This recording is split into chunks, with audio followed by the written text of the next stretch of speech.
கும்பத்தில் ஒரு நண்பன் இருந்தாலே போதும், நம்மளுக்கு நிறைய விஷயங்கள் நம்ம சாதிக்கலாம்னு சொல்லுவாங்க. கும்பத்தில் ஒரு நண்பன் இருந்தாலே அவ்வளோ சிறப்பும்பாங்க.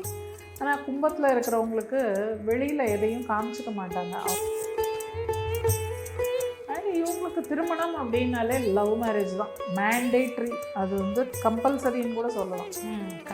லவ் மேரேஜ் பண்ணிக்கிட்டவங்க ஹாப்பியாக இருக்கலாம் கண்டிப்பாக. குடும்பத்தார் எது கேட்டாலும் எப்போ கேட்டாலும் இவங்க கொடுத்துக்கிட்டே இருக்கணும். அப்போ தான் இயற்கை இவங்களுக்கு பல மடங்காக அது கொடுக்கும். கும்பம் ராசி இப்போ 7.5 சனியினுடைய இறுதி கட்டத்தில் இருக்கிறாங்க அப்படின்னு சொல்லலாம். ரொம்ப பாடாப்பட்டுட்டோம்ப்பா அப்படின்ற புலம்பெல்லாம் நிறைய நம்ம கேள்விப்பட்டுக்கிட்டே இருக்கோம். கும்ப ராசிக்கு வாழ்க்கை முறை எப்படி இருக்கும்? திருமண வாழ்க்கை எப்படி இருக்கும்? கும்பம் அப்படின்னாலே இவங்களும் கோபுரத்து மேலே வைக்கிற கலசம் தான். கும்பம்ங்கிறது ஒரு கலசம். ஸோ அதற்கு உண்டான மரியாதை அப்படிங்கிறது எப்போவுமே உண்டு. கும்பத்தில் ஒரு நண்பன் இருந்தாலே போதும், நம்மளுக்கு நிறைய விஷயங்கள் நம்ம சாதிக்கலாம்னு சொல்லுவாங்க. கும்பத்தில் ஒரு நண்பன் இருந்தாலே அவ்வளோ சிறப்பும்பாங்க. ஆனால் கும்பத்தில் இருக்கிறவங்களுக்கு வெளியில் எதையும் காமிச்சிக்க மாட்டாங்க. அவங்க என்ன ஒரு கஷ்டமாக இருந்தாலும் சரி, ஒரு சந்தோஷமாக இருந்தாலும் சரி, ரொம்ப எக்ஸ்ப்ரெஸ் பண்ணிக்க மாட்டாங்க. பழைய சாதம் சாப்பிட்டாங்களா, பால் பாயசம் சாப்பிட்டாங்களானே தெரியாது. அந்த மாதிரி தான் இருப்பாங்க இவங்க. அண்ட் இவங்களுக்கு திருமணம் அப்படின்னாலே லவ் மேரேஜ் தான் மேண்டேட்ரி, அது கம்பல்சரின்னு கூட சொல்லலாம். லவ் மேரேஜ் பண்ணிக்கிட்டவங்க ஹாப்பியாக இருக்கலாம் கண்டிப்பாக. ஏன்னா இவங்களுடைய 7ஆம் இடம் சிம்மம், அது காலச்சக்கரத்துக்கு 5ஆம் இடம். 5ஆம் இடத்துல தான் காதல் இருக்குது. அப்போ திருமணமும் காதலும் ஒரே இடத்துல அவங்களுக்கு இருக்கிறதுனால காதல் திருமணம் இவங்களுக்கு நல்லா சூட் ஆகும், ஒர்க் அவுட் ஆகும். ஸோ அது பண்ணால் இவங்களுக்கு சிறப்பாக இருக்கும். அதை விட்டுட்டு அரேஞ்ச்டு மேரேஜ்னு பண்ணால் அதில் ஒரு கஷ்டம், ஏதோ ஒரு இது வரலாம்.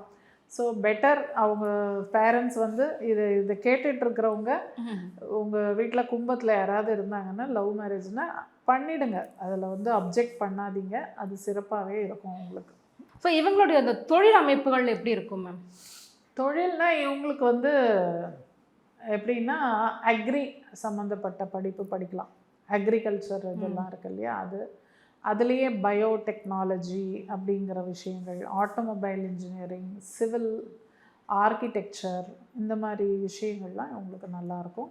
அதெல்லாம் படிக்கலாம். சிறப்பாக அந்த துறையில் அவங்க நல்ல ஒரு உயர்நிலைக்கு வருவாங்க. வெளிநாட்டில் போய் இவங்க வேலை செஞ்சால் இன்னும் சிறப்பு. வெளிநாட்டில் போய் உத்தியோகம் பண்ணால் இன்னும் நல்லா சம்பாரித்து பெரிய ஆளாக ஆகலாம். ஓகே. ஸோ இவங்க பணத்தை தக்க வச்சுக்கணும் அப்படின்னா என்ன மாதிரியான விஷயங்களை தக்க வச்சுக்கணும்னா வெளிநாட்டுக்கு போய் சம்பாரித்தா சிறப்பு. அப்படி அந்த வாய்ப்பு இவங்களுக்கு கிடைக்கல அப்படின்னா குடும்பத்துக்காக இவங்க நிறைய செலவு பண்ண வேண்டியதாக இருக்கும். குடும்பத்தார் எது கேட்டாலும் எப்போ கேட்டாலும் இவங்க கொடுத்துக்கிட்டே இருக்கணும். அப்போ தான் இயற்கை இவங்களுக்கு பல மடங்காக அது கொடுக்கும். அதனால் குடும்பத்தாருக்கு எப்போதும் கொடுக்குற நிலைமையிலேயே இவங்க இருக்கணும். சமுத்திரம், இதை கோவில்களுக்கு செல்லலாம். சமுத்திரம் இருக்கிற, அதாவது கடற்கரையில் இருக்கிற கோவில்கள், ஃபார் எக்ஸாம்பிள் திருச்செந்தூர் எடுத்துக்கோங்க. அங்கே போய் இவங்க வழிபடலாம். அது உங்களுக்கு சிறப்பாக இருக்கும். இல்லைன்னா கடலில் இருக்கிற பிராணிகளுக்கு உணவு கொடுக்கறது, மீனுக்கு இறை போடுவது, இது மாதிரி விஷயம் பண்ணாங்களும் நல்லது. வீட்டில் ஃபிஷ் டேங்க் வச்சுக்கிட்டு அது மாதிரியும் பராமரித்து அதை பண்ணலாம். இவங்களுக்கு அந்த சுய தொழிலெலாம் செட் ஆகுமா? இவங்க சொந்த தொழில் பண்ணவே கூடாது. கும்பத்துக்கு நிறைய ரிஸ்க் இருக்குது. ஸோ சுய தொழிலை விட இவங்க வேலை பார்க்குறது தான் இவங்களுக்கு சிறப்பு. ஓகே. ஸோ இவங்களுக்கு உடலில் என்ன மாதிரியான பிரச்சனைகள்லாம் ஏற்படும்?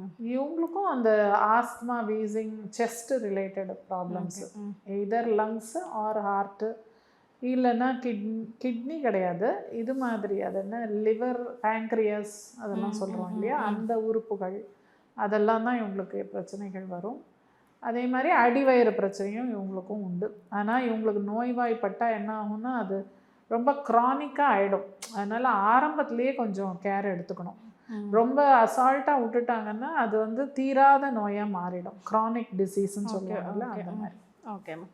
ஸோ இவங்களுக்கான ஒரு லக்கி நம்பர்னால் என்ன சொல்லுவீங்க? இவங்களுக்கும் சுக்கிரனுடையது தான். ஏன்னா இவங்களுக்கு தனிப்பெரும் யோகாதிபதி சுக்கிரன். ஆனால் அவரே பாதகாதிபதியாகவும் வர்றதுனால கொஞ்சம் அந்த இடத்துல நம்ம கேர்ஃபுல்லாக தான் இருக்கணும். புதனையும் சொல்ல முடியாது. ஏன்னா புதன் 5, 8 குடையவராக ஆகிடுறாரு. ஸோ அதுவும் ரிஸ்க்கு தான். ஸோ வேணால் குரு அப்படிங்கிறவரை எடுத்துக்கலாம். 2, 11 குடைய குரு மஞ்சள் நிறம் அப்படின்னு எடுத்துக்கலாம். அது ஓகே. அண்ட் நம்பர் பார்த்தீங்கன்னாலும் உங்களுக்கு குருவுடைய நம்பர் 3ஆம் நம்பர், அதுவும் எடுத்துக்கலாம். ஓகே.